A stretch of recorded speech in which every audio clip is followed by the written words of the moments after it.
Transferencia y Dirección de la Cura, a cargo de Gabriel Pulice, psicoanalista, escritor e investigador, supervisor clínico, docente de la Facultad de Psicología de la Universidad de Buenos Aires y de la Universidad Nacional de La Plata,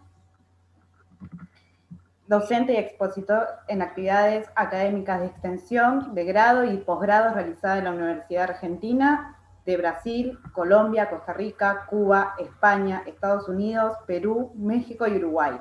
Coordinador del foro Investigación y Psicoanálisis en Psicomundo desde el año 2000. Autor de los libros Acompañamiento terapéutico, Transferencia y Dirección de la Cura, Fundamentos clínicos del acompañamiento terapéutico, coautor de los libros El problema de la transmisión y los límites del lenguaje, Fundamentos epistémicos y metodológicos, Investigar la subjetividad, y de Sherlock Holmes, Peirce y Duffin a la experiencia freudiana. Además, está participando en numerosas compilaciones y publicaciones de carácter internacional. Gabriel, damos comienzo a la conferencia. Bueno, muy buenas tardes para todas y todos. Bueno, es un gusto quienes nos estén acompañando, quienes nos están acompañando aquí y quienes nos acompañan a través del canal de YouTube.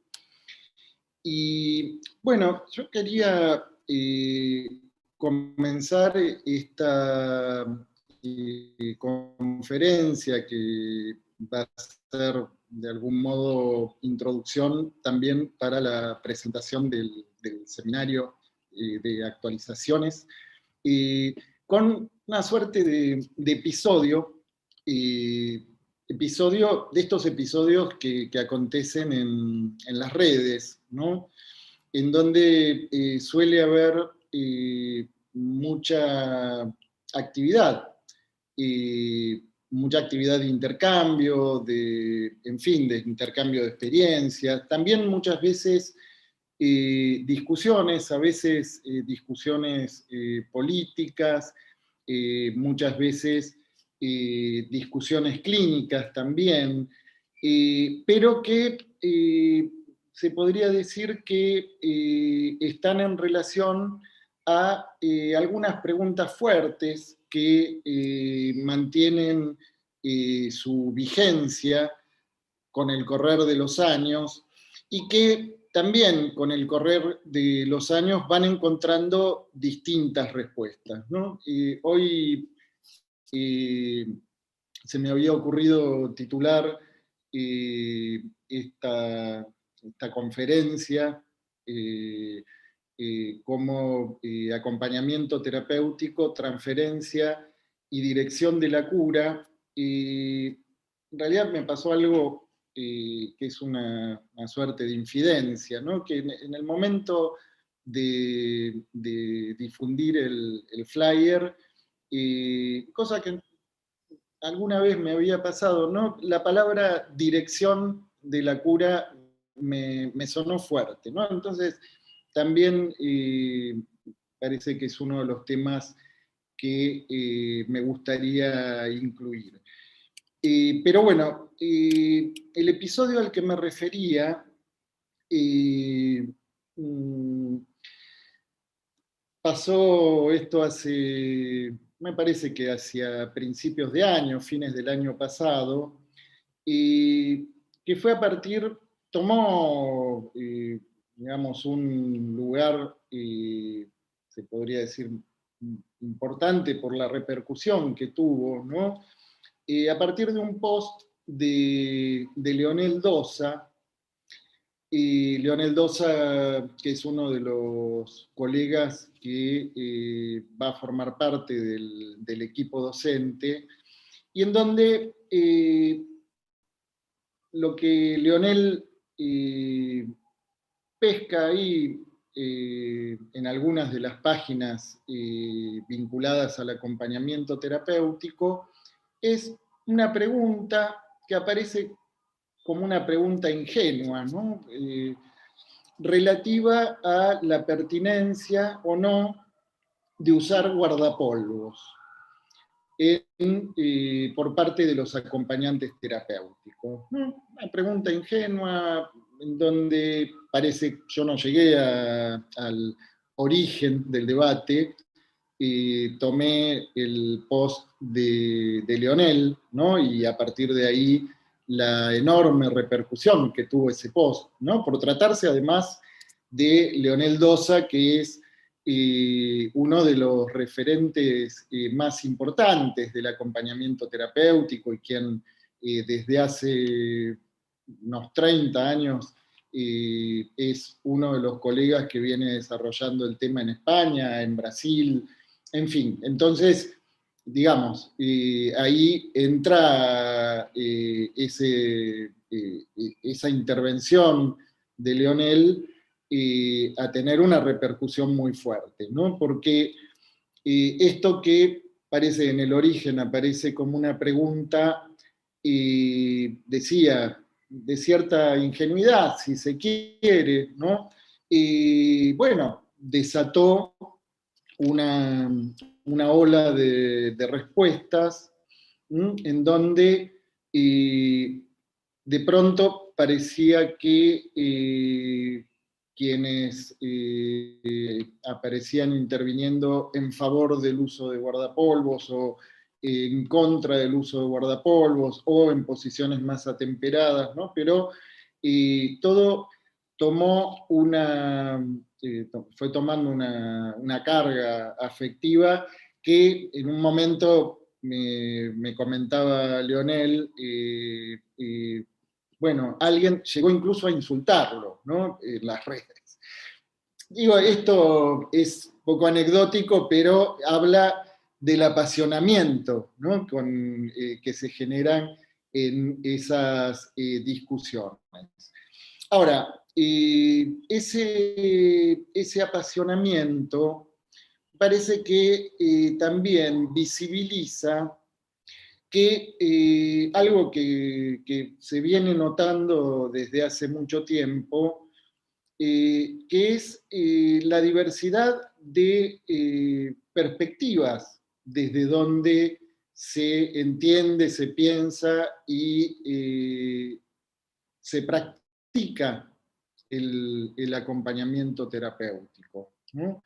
En donde en esas discusiones, insisto, a veces muy apasionadas, bueno, ese apasionamiento también se pone en juego a partir que determinada respuesta o lo que se responde a esa respuesta muchas veces toca a la posición ética de cada uno de los que está interviniendo allí, ¿no?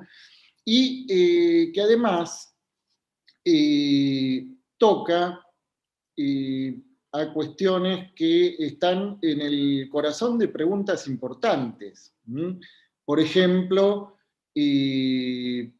todo lo que tiene que ver con la identidad misma de esto, que incluso es una de las cosas en discusión, si se le puede dar la entidad de una práctica, se le puede dar la entidad de una profesión, ¿no?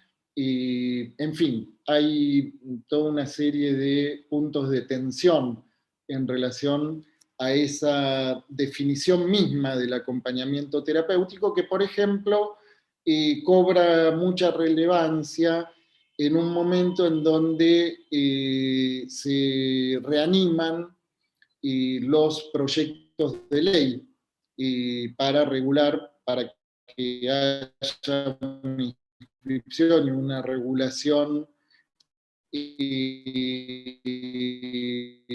legal de que ya hay varias provincias que cuentan con una ley de ejercicio profesional del acompañamiento terapéutico.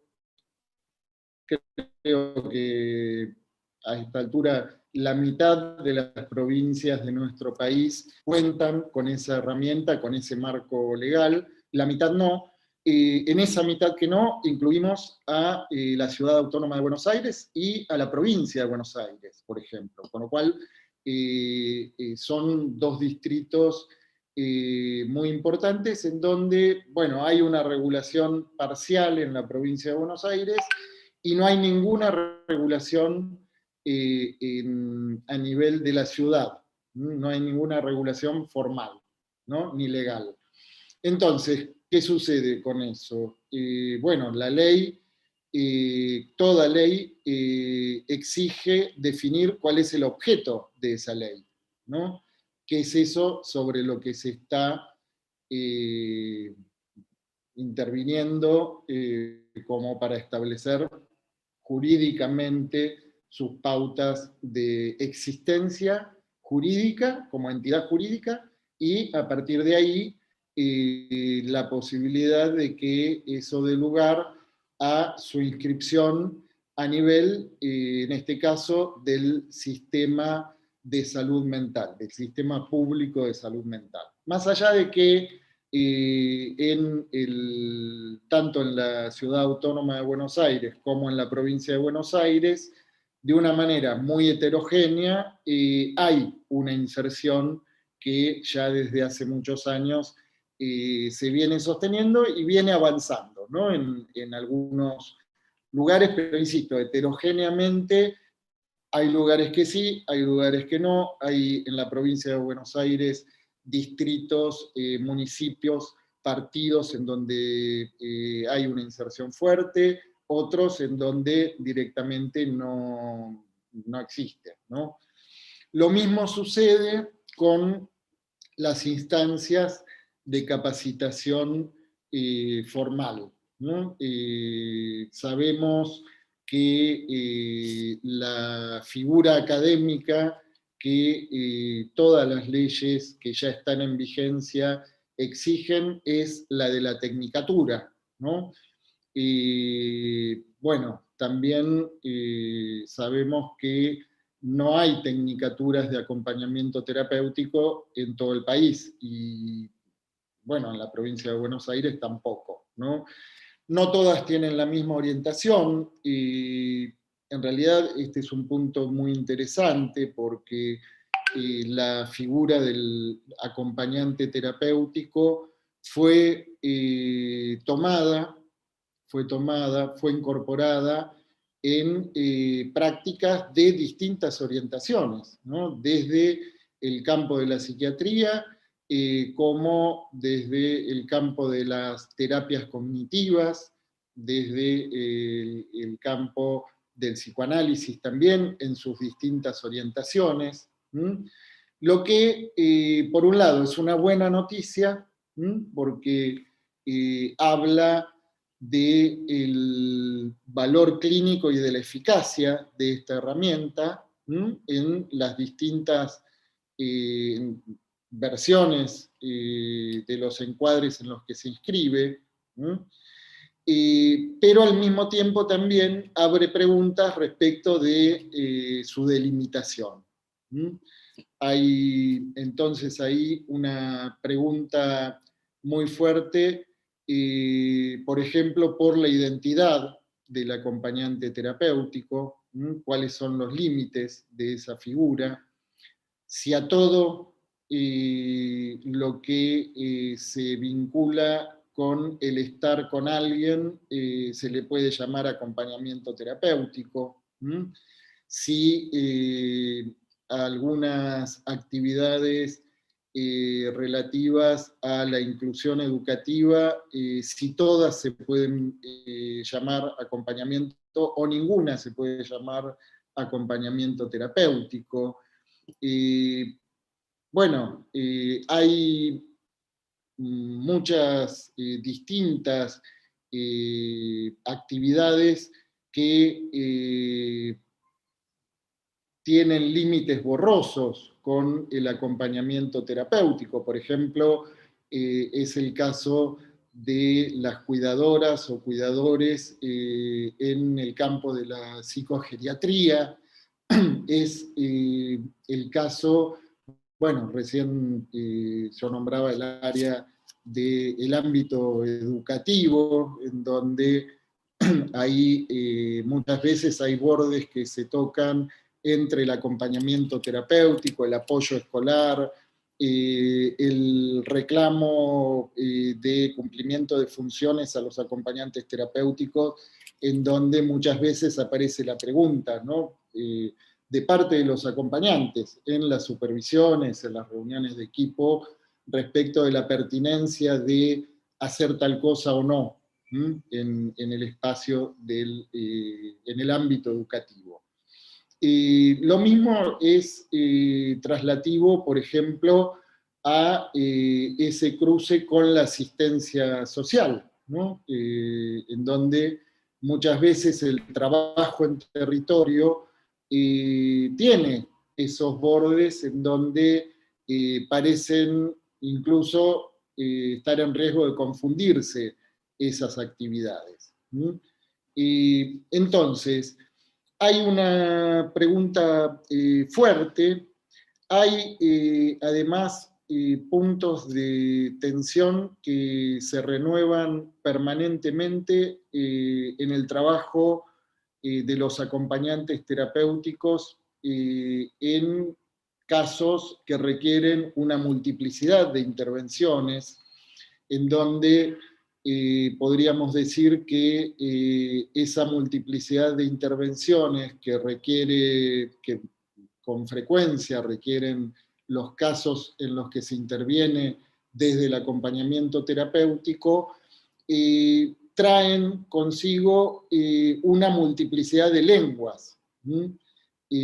Una multiplicidad de lenguas quiere decir que hay ahí también muchas veces planteado un esfuerzo de lenguaje, si se quiere, en donde pueden abundar los malentendidos, puede de pronto ser necesario desplegar o compartir perspectivas teóricas que a veces parecen contrapuestas, en donde muchas veces es parte de la complejidad de lo que se pone en juego el modo de pensar todo lo relativo a la temporalidad de las intervenciones y desde dónde se puede ir ordenando esa temporalidad.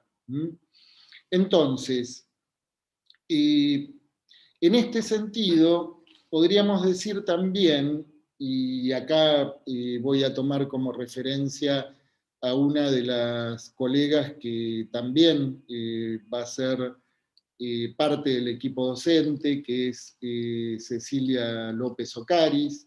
Bueno, aprovecho para saludar también que nos está acompañando Carolina Barrio Nuevo, que también es una de las docentes que forma parte del equipo.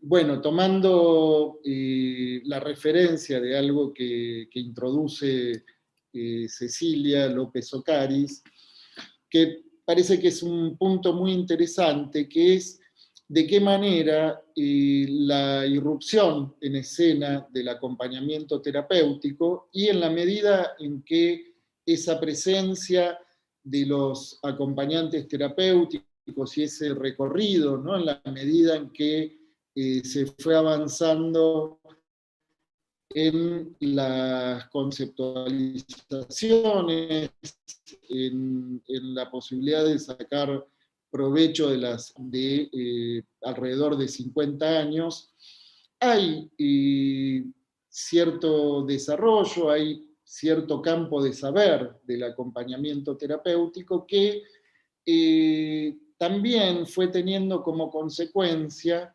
que los acompañantes empiecen a interrogar a las otras prácticas, empiecen a abrir preguntas fuertes en el campo de la psiquiatría, empiecen a plantear preguntas fuertes también y obliguen a reformular algunas cuestiones, incluso en el campo del psicoanálisis en sus distintas orientaciones. Es decir, la introducción de esta herramienta, en la medida en que fue tomando consistencia, fue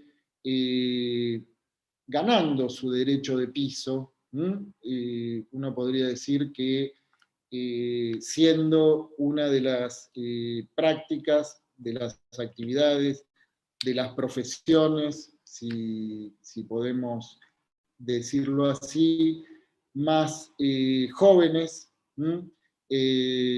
más nuevas en llegar al campo de la salud mental, se entiende que el acompañamiento terapéutico también haya tenido que ir pagando su derecho de piso. Yo creo que a esta altura se han pagado muchas cuotas, ¿no? Hay un terreno importante que los acompañantes terapéuticos tienen derecho a reclamar, ¿no? A reclamar su título de propiedad, si se quiere, ¿no?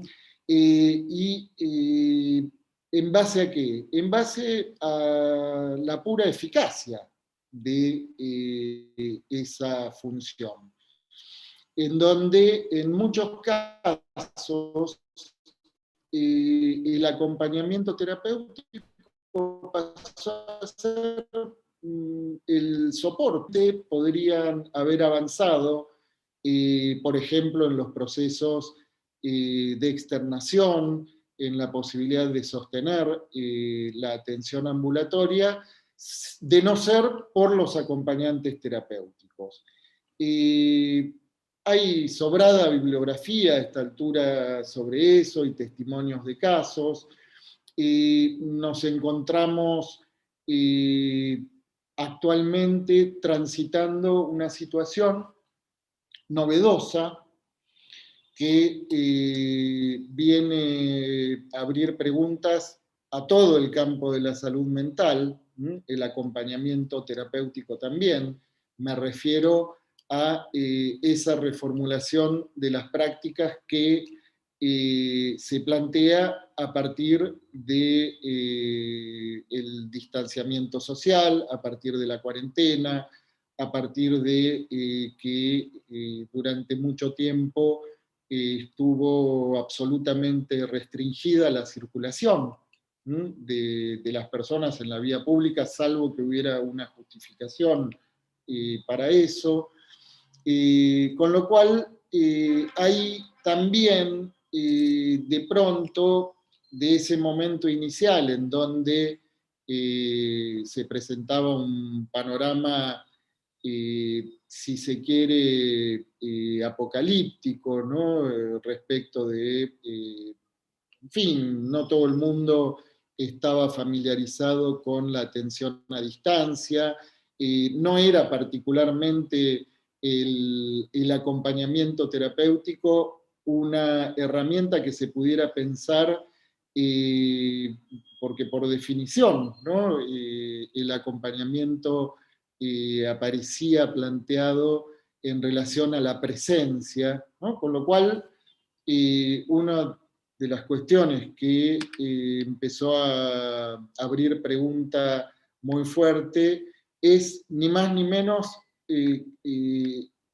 respecto de qué es lo que entendemos ahora por presencia, ¿no? Por ejemplo, en los encuentros por Zoom, bueno, de pronto se empezó a plantear la pregunta de qué distancia o qué diferencia se podía establecer entre un encuentro así con un encuentro efectivamente en presencia de los cuerpos, ¿no? ¿Qué es lo que sostiene la presencia? En donde, bueno, las distintas experiencias exploratorias en relación a eso, de pronto empezaron a dar resultado, ¿no? Y de pronto resultó que la presencia del cuerpo no necesariamente garantiza el registro de esa presencia, cuando en realidad a veces un mensaje de WhatsApp a tiempo es suficiente para que eso tenga el efecto para el sujeto de verificar que hay alguien ahí y que además y no solo hay alguien ahí, sino que hay alguien prestando atención y hay alguien haciendo de soporte, ¿no? Con lo cual, insisto, una de las cuestiones, bueno, mañana algo de esto van a presentar Carolina Benavides y Jessica Berman, que son también dos colegas que van a formar parte del equipo docente y que además me acompañan en la cátedra en la Universidad Nacional de La Plata, donde, bueno, el trabajo que van a presentar, que es en relación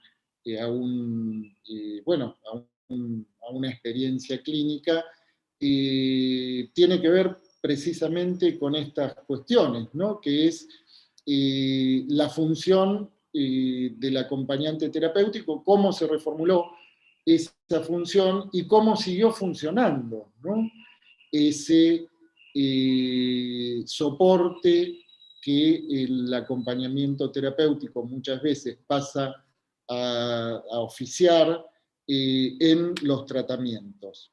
Soporte de temporalidad, soporte, en fin, de distintas cuestiones. Bueno, a ver, porque por un lado, y yendo a lo que tiene que ver con el título con que estaba anunciada esta conferencia de hoy, algo estuvimos hablando en relación a la identidad del acompañante terapéutico. En realidad no dije mucho, solamente fui abriendo algunas preguntas en relación a eso, y vamos a sostener las preguntas. En todo caso, vamos a abrir después la posibilidad de que pongamos esas preguntas a trabajar, por lo menos por un tiempito después de la presentación del seminario, perdón, después de lo que de este recorrido que les estoy proponiendo. Pero bueno, por un lado el acompañamiento terapéutico, por otro lado la cuestión de la transferencia, que es un nombre que tiene connotaciones que son connotaciones fuertes, porque cuando introducimos el término de transferencia, si bien es un concepto particularmente en la Argentina y en Buenos Aires, de uso corriente, ¿no? Uno puede puede viajar en taxi y preguntarle al taxista qué opinión tiene sobre el problema de la transferencia, y es posible que empiece por las transferencias bancarias, y es posible que empiece por el concepto de transferencia en psicoanálisis también. No sé en qué porcentaje, habría que hacer una investigación sobre eso, pero de la misma manera podríamos decir que son conceptos aparentemente incorporados, no al lenguaje común. Sin embargo, el que hace de ese concepto en la clínica, podríamos decir que el modo de pensar este concepto con el que venimos a nombrar, particularmente en el campo de la salud mental, todo lo relativo a el modo en que se sostiene un vínculo terapéutico. Cuando hablamos de transferencia, bueno, es un problema cuando desde el lenguaje común parece que ya sabemos lo que quiere decir. Y en realidad es un concepto central no en lo que tiene que ver con los desarrollos académicos solamente, sino como herramienta técnica. Es decir, que el poder tener algún esclarecimiento respecto de cuáles son las connotaciones clínicas y las connotaciones técnicas, lo que tiene que ver con pensar el concepto de transferencia como una herramienta clínica y podemos subir la apuesta y decir que es la herramienta clínica más importante con la que contamos tanto en el acompañamiento terapéutico como en las demás especialidades en el campo de la salud mental. Con lo cual, si tenemos una idea aproximativa de eso, ¿no? Es decir, sabemos cuando hablamos de qué funciones tiene un microondas, por ejemplo, ¿no? Sabemos que sirve para calentar la comida, pero bueno, si no tenemos el manual para saber cómo manejar la botonera, bueno, entonces ahí vamos a tener probablemente algunos problemas. El concepto de transferencia entraña otras dificultades porque carece de manual. Carece de manual por justamente es algo que tiene que ver para poder elucidarlo, para poder esclarecer de qué se trata, es necesario conjugarlo con lo que acontece en cada caso. Es decir, es un concepto que no se puede en un punto técnicamente generalizar. Se puede generalizar conceptualmente, pero en cuanto a cómo pensar los resortes que se ponen en juego respecto de el despliegue del vínculo transferencial en cada caso, sobre ese caso, no hay manual que nos pueda orientar. Con lo cual, una de las cosas que podemos situar es que esto además tiene consecuencias respecto incluso del establecimiento del diagnóstico. ¿Por qué digo esto? Porque justamente es si en realidad lo que interesa en nuestras intervenciones en el campo de la salud mental tiene que ver con de qué manera es posible que con nuestras intervenciones podamos propiciar que en algún momento se produzca del lado del sujeto un cambio de posición subjetiva. Ese cambio de posición subjetiva y la posibilidad de que se produzca o no, va a tener consecuencias en relación al establecimiento incluso del diagnóstico. De hecho, a mí me gusta siempre tomar una frase que son a veces que dejan una marca muy, muy importante, ¿no? Porque resume de algún modo toda una serie de articulaciones conceptuales. Es algo que plantea Gisela Untoiglich, y ella dice, el diagnóstico en la infancia se escribe con lápiz. ¿No? ¿Qué quiere decir que los diagnósticos en la infancia se escriben con lápiz? Uno podría decir, ¿solo en la infancia se escriben los diagnósticos con lápiz?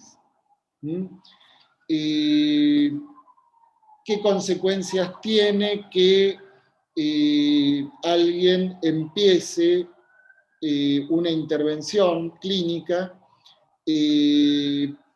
partiendo de un diagnóstico? Bueno, sabemos que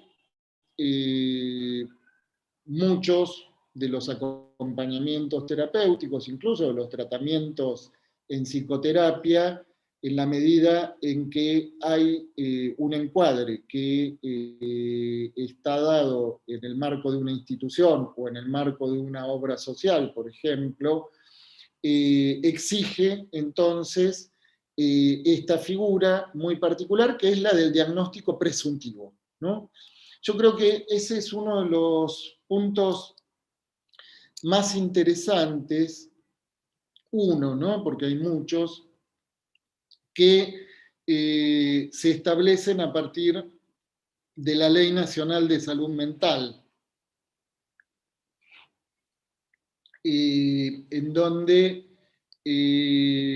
justamente hay ahí, respecto de los pronunciamientos diagnósticos, una indicación en relación a lo presuntivo del diagnóstico, ¿no? En donde, ¿qué quiere decir esto? Quiere decir que el diagnóstico sea presuntivo, deja abierta la posibilidad de un reposicionamiento del sujeto. ¿Mm? Entonces,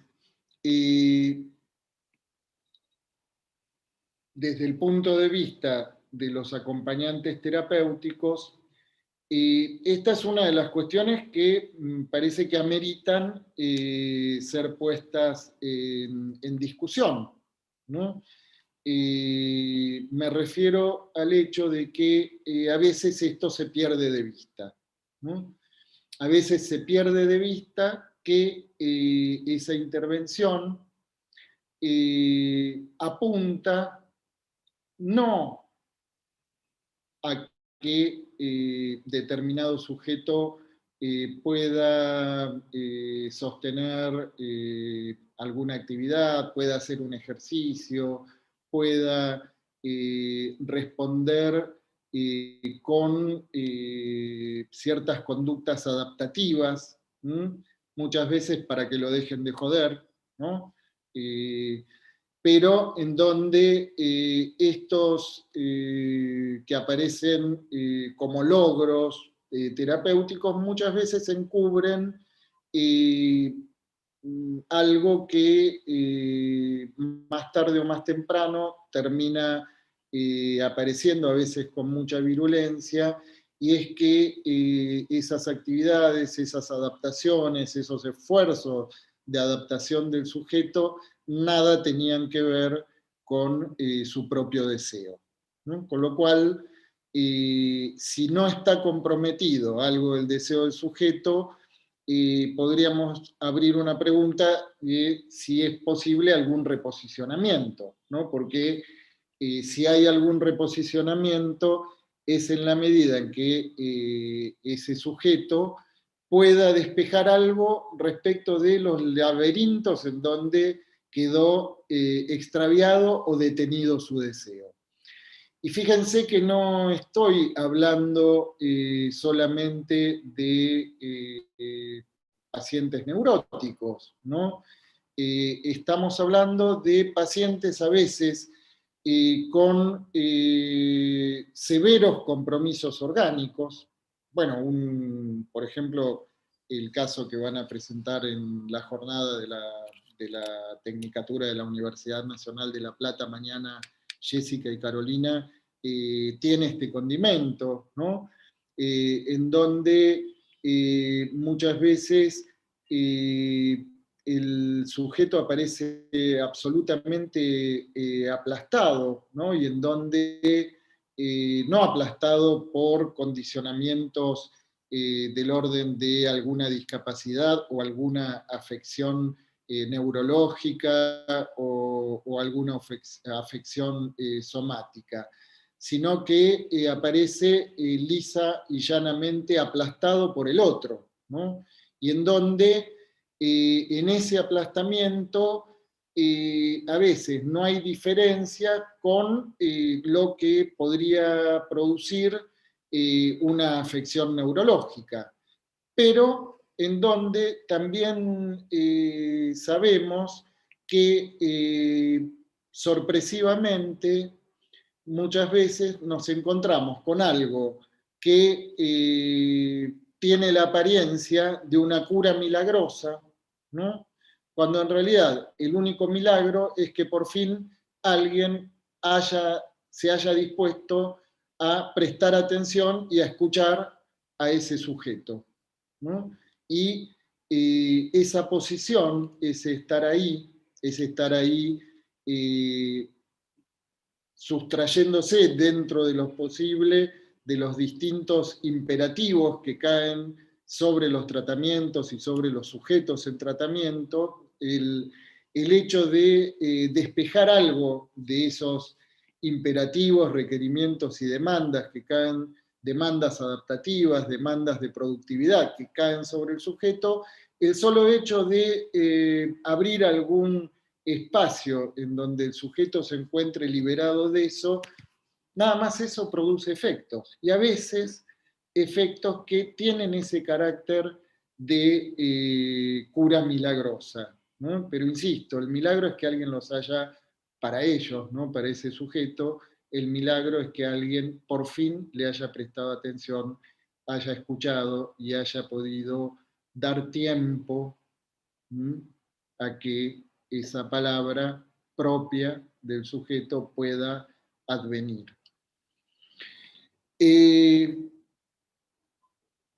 Yo les decía que podemos observar como algo que en los últimos años se viene produciendo.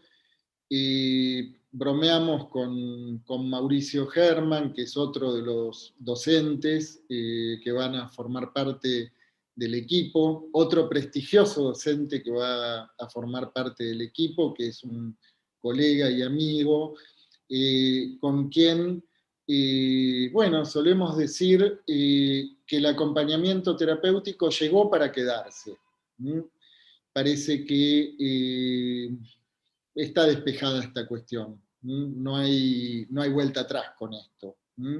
El acompañamiento terapéutico llegó para quedarse. Ahora, lo que podemos también observar es esa diversidad de posiciones, ¿no? De posiciones teóricas, de posiciones clínicas, en donde hoy por hoy la idea de que puede haber una única orientación para el acompañamiento terapéutico parece que es una idea que va perdiendo cada vez más consistencia.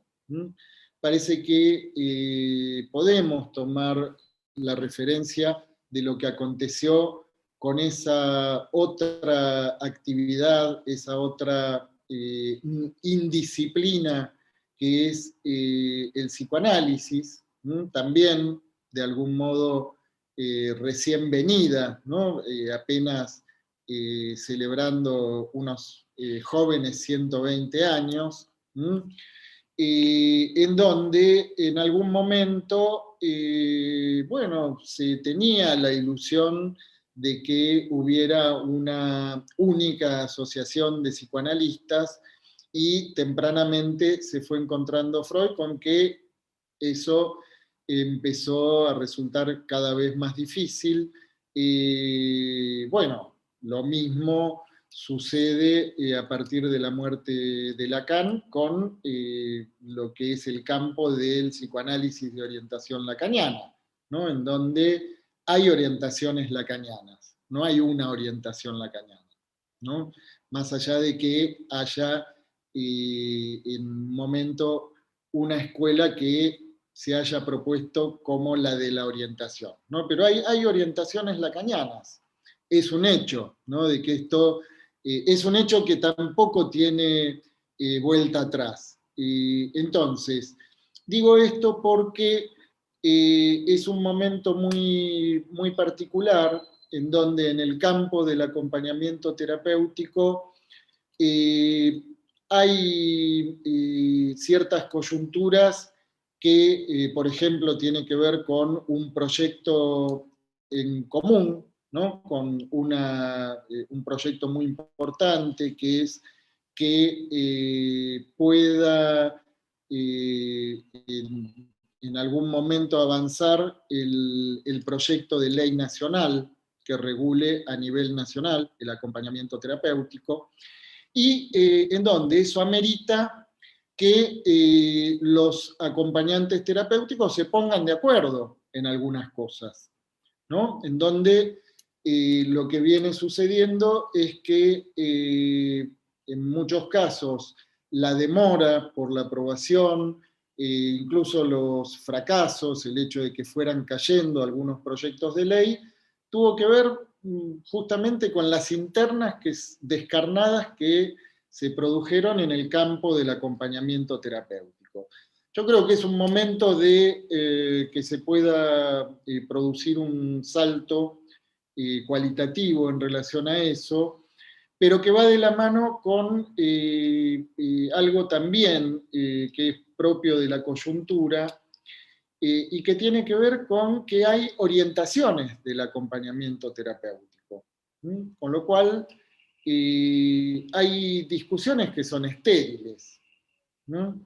Discutir si es la orientación psicoanalítica, pero de tal escuela de orientación lacaniana o de tal foro, o si el acompañamiento tiene que ser conductista o tiene que ser, en fin, me parece que es una discusión que cada vez va perdiendo más, va perdiendo más consistencia, y cada vez nos vamos encontrando con que hay acompañamientos y hay orientaciones del acompañamiento terapéutico. Pero, insisto, junto con eso es necesario también despejar qué es eso que los acompañantes terapéuticos pueden situar como causa común, ¿no?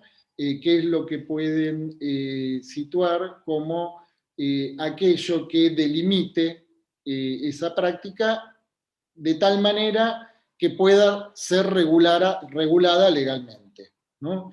Entonces, bueno, el poder ubicar esos puntos en donde es indispensable que los acompañantes terapéuticos lleguen a delimitar determinadas cosas y ponerse de acuerdo, y despejar esas otras cosas en donde, bueno, cada uno podrá llevar adelante su orientación, pero partiendo de delimitar eso que tiene que ver con esa figura, ¿no?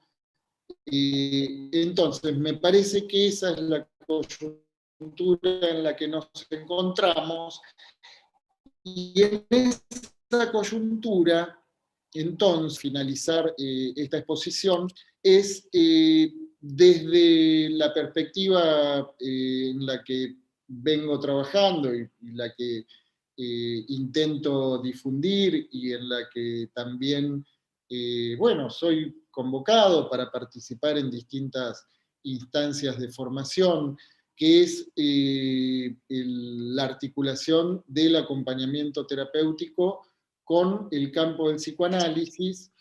Me parece que vale la pena situar cuáles son esos puntos distintivos, es decir, qué es lo que distingue la perspectiva del acompañamiento terapéutico ligado o articulado con los conceptos fundamentales del psicoanálisis, ¿no?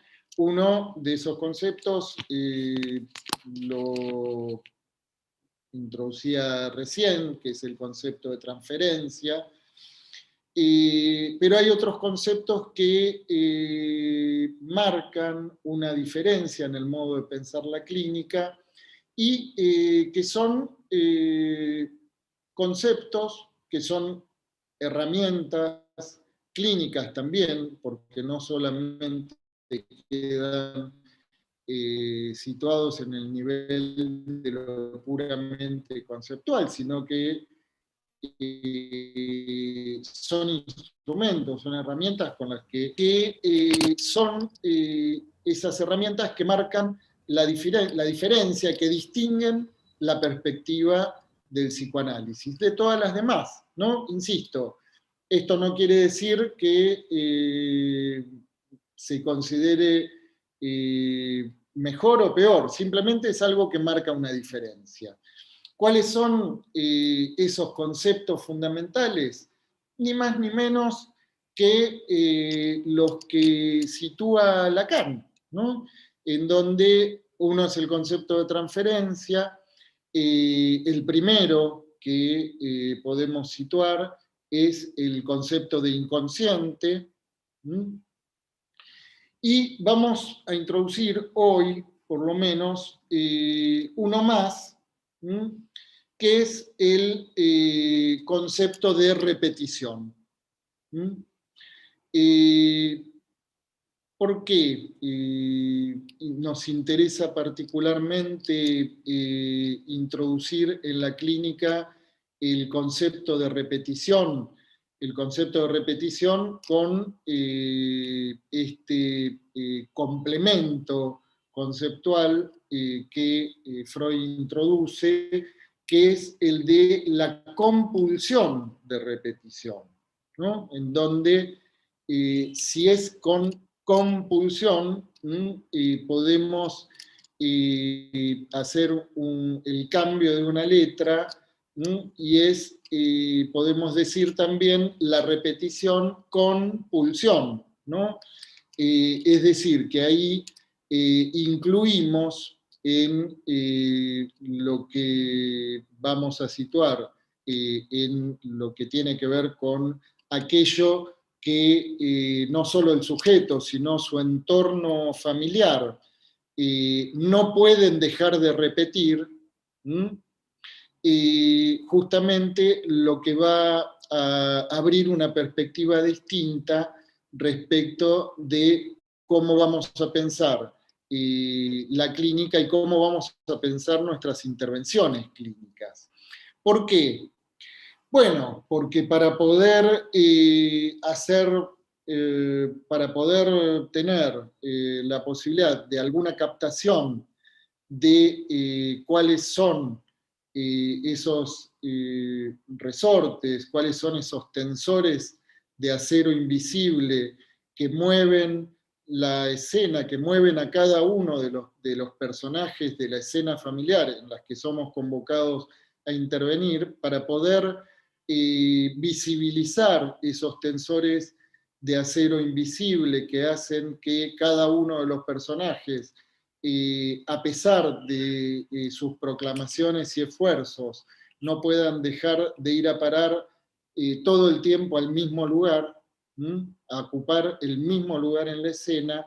Para poder visibilizar algo de eso, se requiere no solo de algo de tiempo, sino también se requiere de contar con algunas herramientas de lectura que nos permitan visibilizar lo que ahí está en juego. Entonces, bueno, yo voy a llegar hasta aquí, solamente decir que tener presentes estos elementos distintivos de la clínica del acompañamiento terapéutico en articulación con la clínica psicoanalítica, introduce diferencias respecto de cómo pensar el acompañamiento terapéutico, de cómo pensar los inicios del acompañamiento terapéutico, de cómo pensar los tiempos del acompañamiento terapéutico, de cómo pensar la orientación de la cura y de cómo abrir alguna pregunta respecto de la posición del acompañante terapéutico particularmente. Bueno, voy a llegar hasta aquí. Vamos viendo si abre alguna pregunta. Entonces, voy a compartir con ustedes la propuesta del seminario. Voy a hacer un poquito el recorrido de presentación bueno, de los temas por los que vamos a transitar. Un primer tema sobre el que vamos a trabajar y vamos a profundizar lo que empezamos a desarrollar hoy es en relación a la identidad del acompañante terapéutico y la interdisciplina en el ámbito institucional y ambulatorio. Va a ser una clase que va a estar a cargo de Andrea Florí. Andrea Florí es una colega de Paraná, de la ciudad de Paraná, Argentina, docente de la Universidad Autónoma de Entre Ríos, y fue una de las personas que impulsó la creación de la primer tecnicatura de acompañamiento terapéutico en el ámbito de la universidad pública. Fue la primer tecnicatura, y yo siempre bromeamos con esto, la primer tecnicatura en el mundo en el ámbito universitario, en el ámbito de la universidad pública. Y sobre los temas que va a trabajar Andrea, bueno, es la noción de interdisciplina, dice, forma parte de la esencia del acompañante terapéutico, dado que es en esa trama compleja de la interdiscursividad donde se desprende una zona particular de la intervención clínica que configura su lugar como uno de los recursos específicos del campo de la salud mental. Poder caracterizar la particularidad de este territorio permite localizar y precisar la posición del acompañante terapéutico en referencia a otras prácticas. Bueno, a continuación, la clase siguiente, esa clase va a ser la clase de apertura el 8 de abril. Que va a ser el día que vamos a dar formalmente inicio al seminario. El 22 de abril va a ser la clase a cargo de Carolina Barrionuevo y Jessica Berman, que recién las acabo de presentar muy sucintamente. Después, en todo caso, quienes les interese, les podemos hacer llegar la información más detallada. La clase va a ser en relación al acompañamiento terapéutico en tiempos de pandemia, reformulación de las estrategias de intervención online y presencial y sus implicancias clínicas. La clase siguiente va a ser el 13 de mayo, va a estar a cargo de Leonel Dosa, ya, bueno, también muy sucintamente lo presenté, colega brasileño, pero que lleva adelante su actividad profesional en Madrid. Y en esta sesión se van a exponer los 4 ejes que conforman la clínica de lo cotidiano, a saber, principio de no intervención, principio de indeterminación, encuadre abierto e intervención escénica, que son conceptos desarrollados por Leonel que, bueno, vienen siendo en realidad a esta altura referencias muy importantes en la formación de los acompañantes terapéuticos en Argentina y en los otros países en donde se viene formalizando también la actividad académica. Bueno, probablemente hayan oído hablar del acompañamiento terapéutico como clínica de lo cotidiano, y uno ya tiene esto incorporado como si fuera patrimonio de la humanidad, pero en realidad es un concepto que introduce Leonel Dosa, ¿no? Entonces, y es además de donde se desprenden desarrollos conceptuales que vale la pena poder, bueno, además, escuchar en boca de su autor, ¿no? La clase siguiente va a estar a cargo mío, vamos a retomar ya en profundidad los mismos temas que estaban anunciados para hoy: acompañamiento terapéutico, transferencia y orientación de la cura. La clase siguiente, entonces, vamos a contar con la participación de Mauricio Herman. En realidad, ahí el 27 de mayo yo voy a inaugurar un ciclo de clases que están íntimamente relacionadas con la orientación de la cura, con el concepto de transferencia. En el caso de Mauricio Herman, que va a ser el docente a cargo de la clase siguiente, del 10 de junio, la clase está titulada Construcción del caso en el acompañamiento terapéutico, política y posición de la T.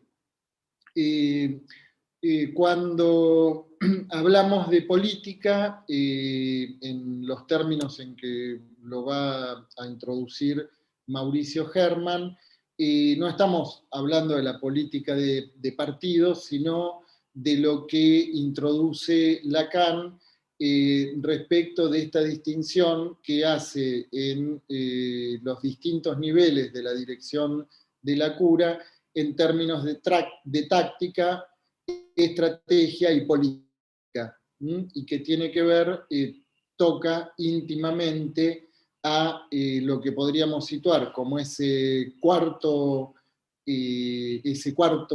aro, ¿no? Ese cuarto nudo, que es el concepto de síntoma, que es sobre lo que Mauricio va a trabajar y que está en íntima conexión con lo que podemos pensar en términos de la ética del psicoanálisis.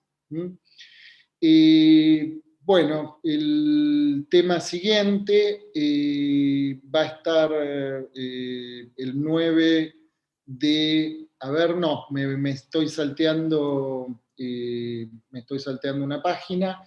La clase siguiente va a estar a cargo de Marco Antonio Macías López, que es un colega de la ciudad de Querétaro, en México, y que va a tener por título Manifestaciones del goce y su presencia en el trabajo psicoanalítico e interdisciplinario, en donde va a desarrollar Marco Antonio Macías López también temas que van a estar articulados con lo que acabo de introducir en relación a la repetición, la compulsión de repetición y el goce, que son conceptos también esenciales en respecto de cómo pensar la particularidad de la orientación del acompañamiento en la articulación con el psicoanálisis.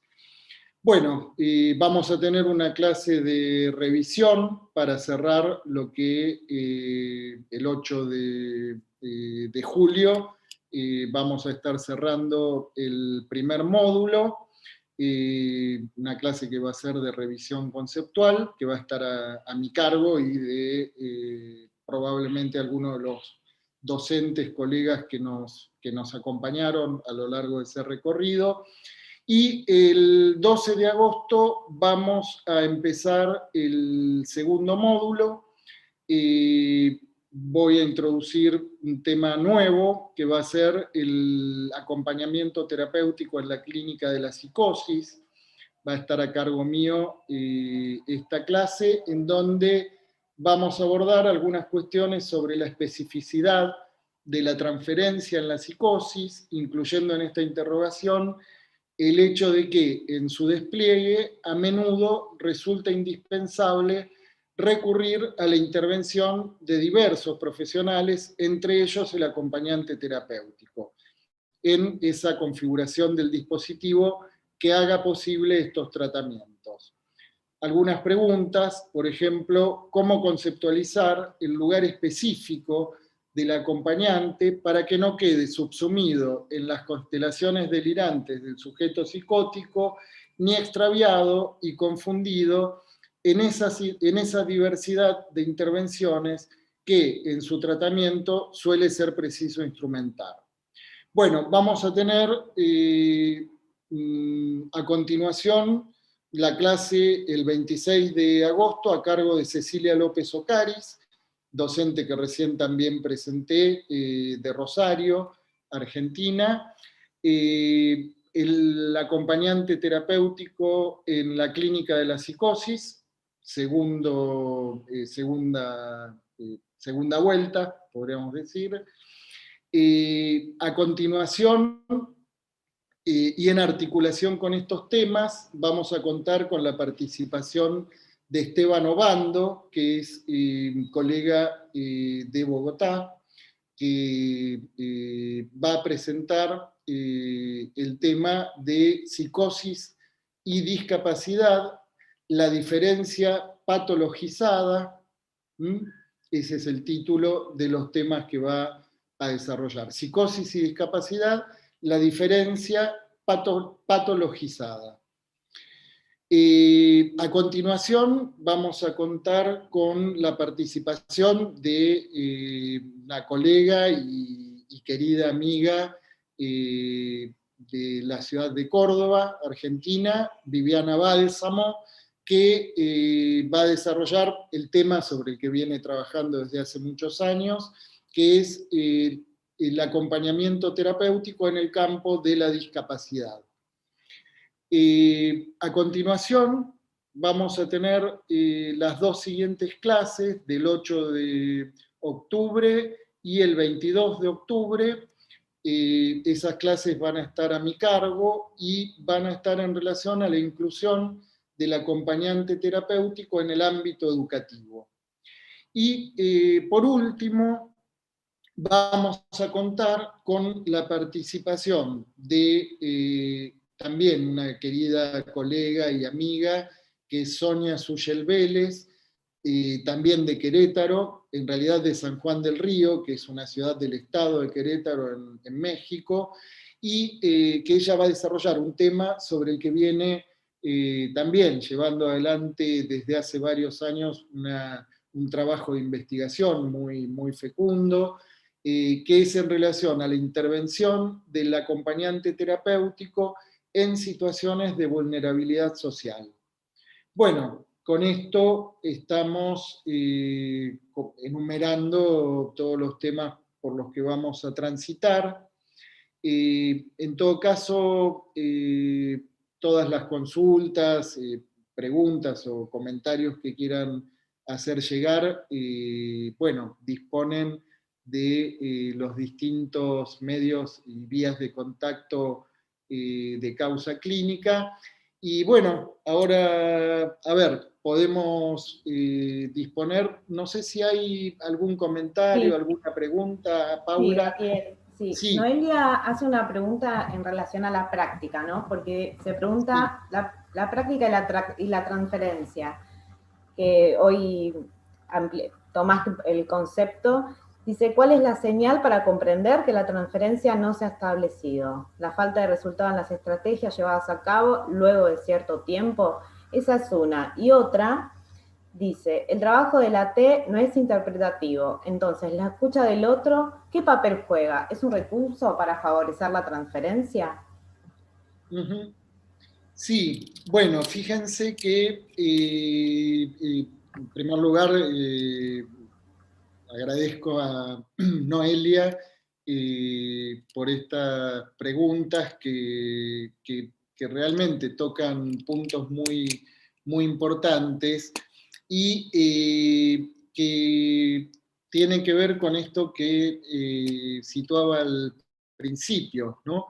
Respecto de los malentendidos que suelen presentarse en relación al concepto de transferencia, fundamentalmente con la complejidad que se puede situar en los tratamientos de abordaje múltiple, ¿no? En donde se abre una pregunta fuerte respecto de cómo pensar ese despliegue transferencial cuando hay distintos profesionales interviniendo, ¿no?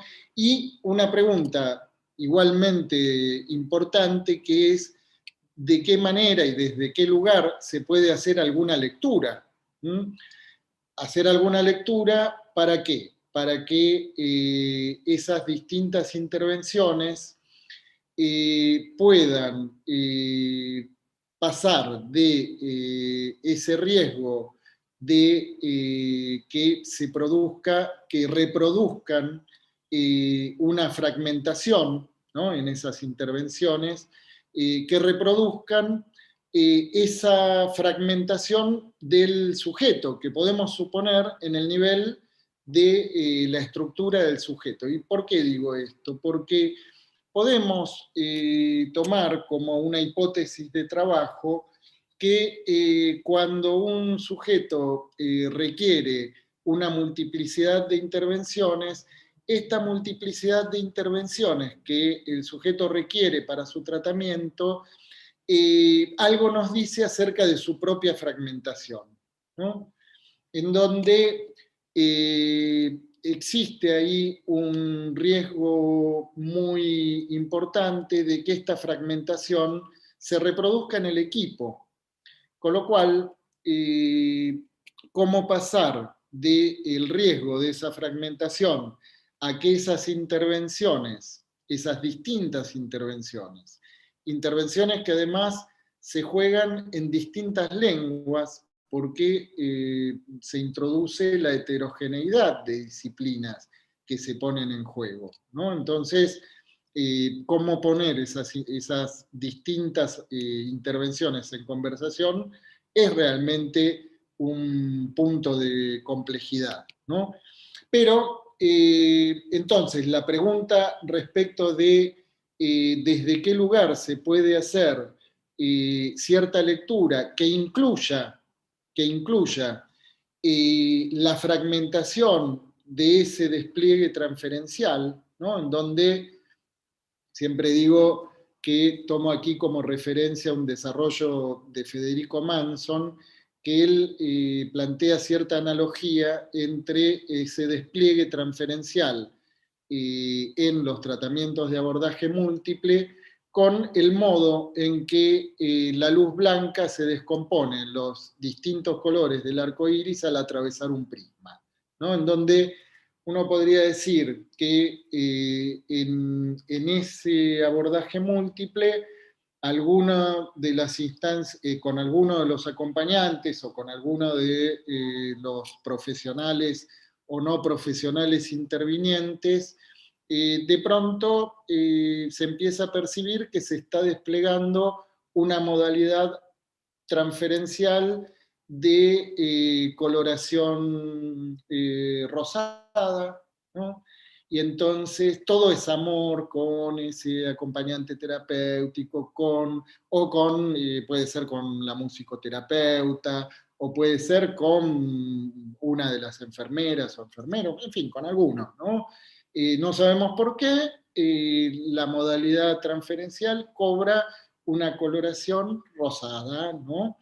Pero de pronto con alguno de los acompañantes esa coloración resulta que lejos de ser rosada pasa a ser roja, ¿no? Entonces nos encontramos con una modalidad erotizada en ese vínculo, ¿no? Ni que hablar cuando el color que toma esa modalidad de vínculo transferencial con alguno de los profesionales intervinientes se pone negra, ¿no? En algún caso, por ejemplo, con el terapeuta, toma la coloración verde, el color de la esperanza, y entonces ahí todo parece encaminarse bien también.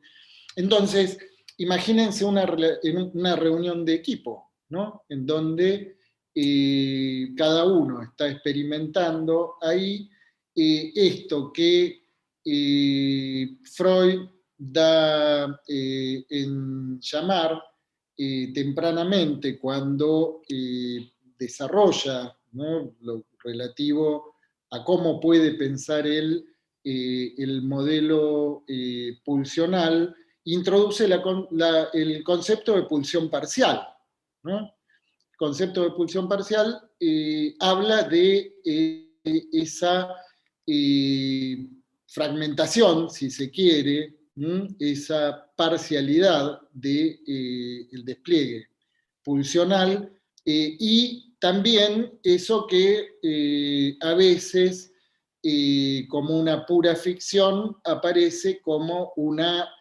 como algo unificado, ¿no? Pero lo que suele suceder en los pacientes de abordaje múltiple es que existe este despliegue y esta complejidad. Entonces, imagínense que en una reunión de equipo en donde cada uno de los profesionales está percibiendo además esta distinta temperatura que las investigaciones de la óptica y de la física fueron descubriendo que tienen en ese despliegue los distintos colores. No es la misma temperatura la que toma esa zona en donde se desplegó el color rojo que en donde se desplegó el color azul, ¿no? Entonces, cada uno llega con esa distinta temperatura a la reunión de equipo, ¿no? Y entonces, ¿cómo pasamos a que ese despliegue pueda leerse y pueda traducirse en un movimiento de conjunto? Bueno, es una pregunta fuerte, ¿no? Y que toca el corazón de la dirección de la cura, pero también, es importante poder articularlo con la pregunta respecto del concepto de transferencia, porque se tiende a simplificar diciendo que cuando las cosas marchan bien hay transferencia, y cuando las cosas no marchan bien no hay transferencia. En realidad, siempre hay transferencia, ¿no? Y la pregunta es respecto de qué es lo que se transfiere, y qué es lo que en ese despliegue fragmentado se pone en juego transferencialmente respecto de cada uno de esos profesionales intervinientes, ¿no? Entonces, eso que se despliega, eso que a veces deja a alguno de los profesionales en una situación incómoda, a veces deja angustiosamente en una posición demasiado cómoda a alguno de los otros profesionales. Bueno, eso es ni más ni menos que el despliegue transferencial, ¿no? Entonces, es un despliegue, lo que ahí se está desplegando no es algo que podamos simplificar en términos de hay transferencia o no hay transferencia, hay una buena transferencia o una mala transferencia, porque esa simplificación nada tiene que ver con poder pescar cuál es la posición que cada uno de los profesionales intervinientes pasa a tener en la transferencia, ¿no? Pero es algo que también requiere de cierto tiempo para poder tener herramientas de lectura acerca de esa posición y de cómo operar con eso, ¿no? Bien, no sé si hay alguna otra pregunta. No, después hay Paula. una que es amplia, ¿no? Que solicitan si puedes dar algún ejemplo de cómo puedes ayudar una T a una persona sufriente a correrse del goce. Sí. Y solicitan acá un ejemplo, por ejemplo, con desorden alimentario. Es amplia. Sí. Bueno, sí, y tiene una pequeña trampa que es que pide receta. Claro, ¿no? y eso es como Entonces, decías al principio, ¿no? Con claro, respecto al que no hay manual en este sentido. claro, que en todo caso, hay, si bien hay determinadas áreas clínicas que requieren de un conocimiento específico de las distintas cuestiones que se ponen en juego. Por ejemplo, bueno, es un área clínica en la que en algún momento hemos tenido un trabajo muy cercano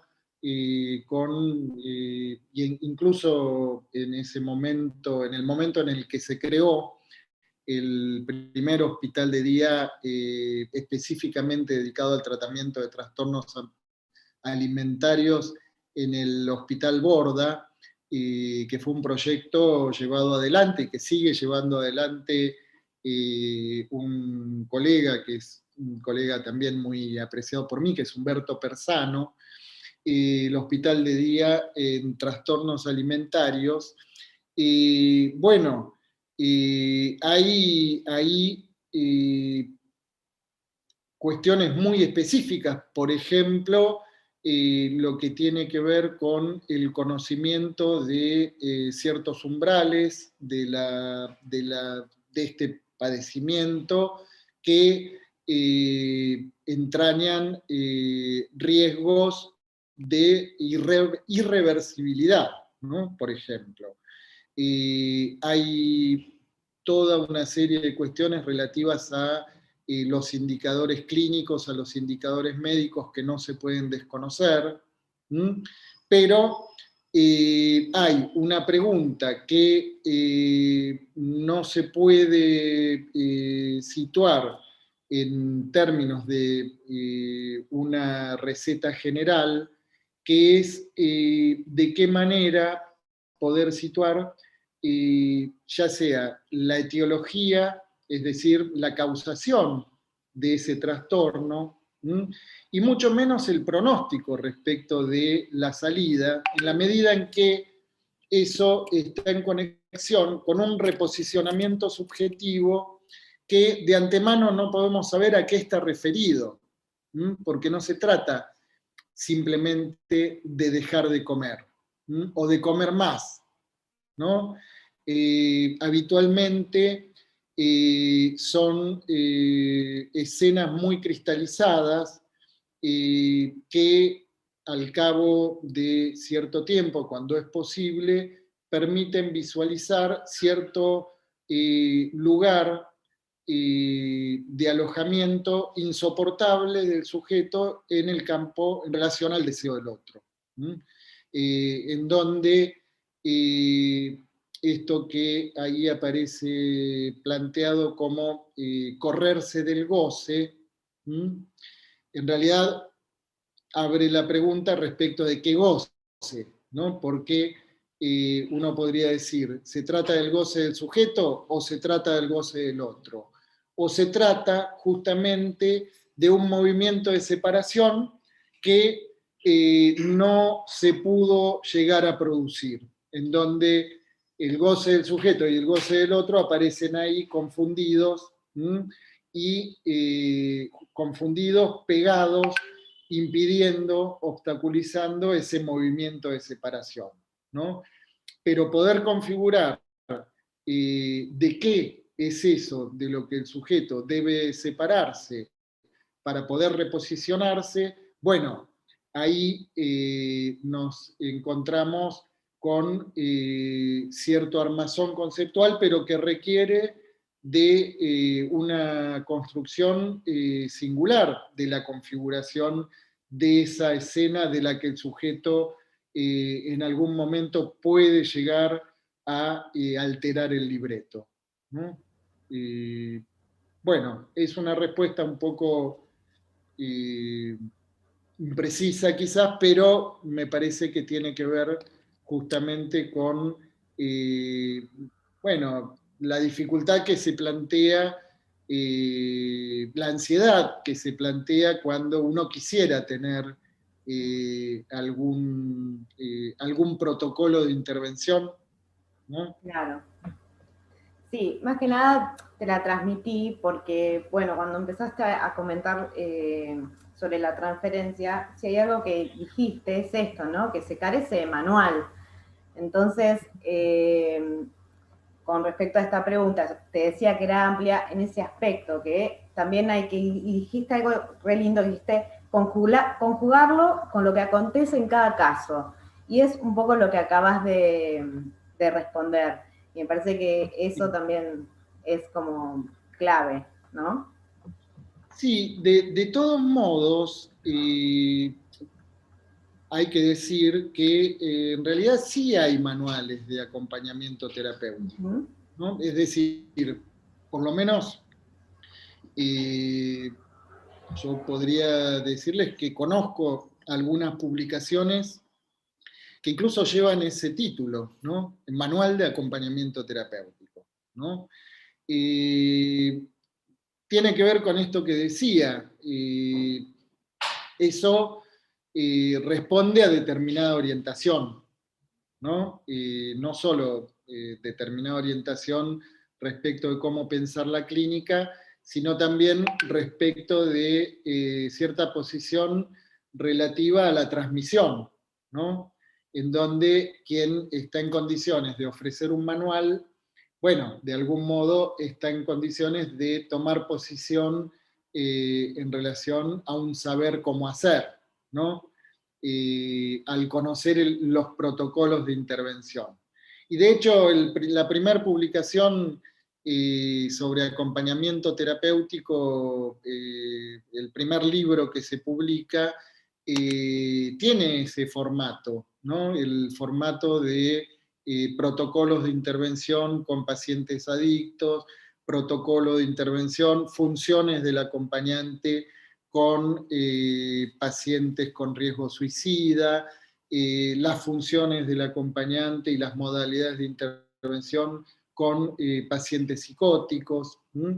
Entonces, bueno, hay una marca fuerte también, ¿no? Que estamos hablando de la primera publicación que aparece planteada en esos términos. Bueno, hubo incluso por las mismas autoras después muchas otras publicaciones que ya se plantearon en otra perspectiva, ¿no? Pero insisto, hay perspectivas. En todo caso, lo que nos interesa transmitir particularmente a los acompañantes terapéuticos que quieran continuar su formación en la orientación que nosotros estamos proponiendo, bueno, tiene que ver con poder situar cuáles son esos aportes específicos con los que podemos contar en esa articulación con el campo del psicoanálisis.